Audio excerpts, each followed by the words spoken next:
Morning সবাইকে। তো এখন বাজে 6টা। আমি খিচুড়ি রান্না করতে চলে আসছি, যেহেতু শীতের সকাল, গরম গরম। এই যে আমার সবকিছু খিচুড়ির জন্য নেওয়া। তো দেখা যাক। আর এইখানে গরম পানি, আমি খিচুড়িতে গরম পানি অ্যাড করি। তো কেমন হয় সবাই পাশে থাকবেন, আর আমার রান্নাটা অবশ্যই অবশ্যই শেষ পর্যন্ত দেখে যাবেন। তো এই যে এখানে আমি পেঁয়াজ কুচি, রসুন, তারপরে কাঁচামরিচ দিয়ে নিয়েছি, আগে ভেজে নিব।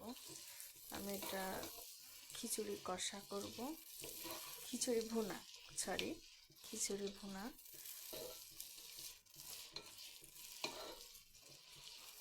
তো এই যে আমার এখানে এটা লাল লাল হয়ে গেলে তারপরে আমি চালটা দিয়ে ভেজে নেব।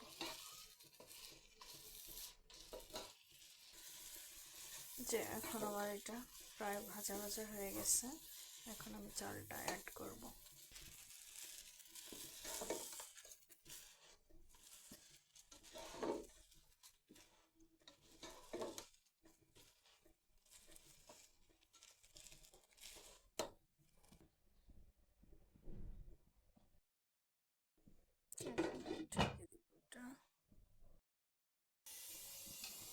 আমার খিচুড়ি